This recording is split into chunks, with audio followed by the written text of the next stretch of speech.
उच्च न्यायालयाच्या आदेशानुसार नाशिक शहरात अनधिकृत धार्मिक स्थळ हटवण्याची कारवाई सुरू आहे। मात्र या धार्मिक स्थळाबाबत महापालिका प्रशासनाकडे पुरेसा तपशीलच उपलब्ध नाही। 2009 आधीची आणि नंतरची धार्मिक स्थळं कुठली एवढी प्राथमिक माहितीही प्रशासनाकडे नाही। त्यामुळे कारवाई राम भरोसे सुरू असल्याचा संशय आहे। वर्षानुवर्ष कुंभकर्णासारख्या झोपा घ्यायच्या, शहरात सुरू असणाऱ्या बेकायदेशीर अनियमित कारभाराकडे दुर्लक्ष करायचं आणि न्यायालयाचा दणका बसल्यावर खडबडून जागा व्हायचं आणि घाईगडबडीनं कामाला लागायचं, अशी नाशिक महानगरपालिकेच्या कामाची पद्धत। अनधिकृत धार्मिक स्थळांवर पालिकेनं कारवाई सुरू केली खरी, पण पालिकेनं खासगी जागेतील काही अनधिकृत धार्मिक स्थळं देखील पाडल्याचा आरोप होतोय।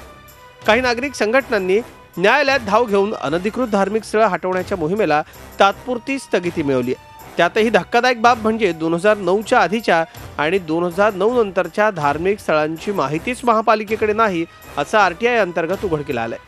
त्यांनी स्पष्ट म्हटलेलं आहे की आमच्याकडे असली कुठलेही पुरावे उपलब्ध नाही आहेत आणि त्यामुळे आम्ही ते तुम्हाला पुरवू शकत नाही आणि ह्याचं समाधान झालं नाही तर तुम्ही अपील दाखल करू शकतात। याचा अर्थ काय?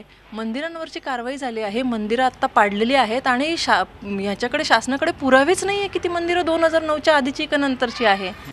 शहरात आतापर्यंत 17हून अधिक धार्मिक स्थळं हटवण्यात आली आहेत। पाडण्यात आलेली सर्व धार्मिक स्थळं अनधिकृत असल्याचा दावा मनपा प्रशासनाने केलाय।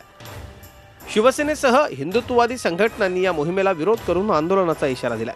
काही जणांनी न्यायालयाचा दरवाजा ठोठावल्यानं तुर्तास या मोहिमेला ब्रेक लागलाय। मात्र कोर्टाच्या आदेशाचं पालन करून कारवाई सुरू केली होती आणि आता कोर्टाच्याच स्थगिती आदेशामुळे कारवाई थांबवावी लागली असा डांगोरा पिटण्यात मनपा प्रशासन यशस्वी झालंय।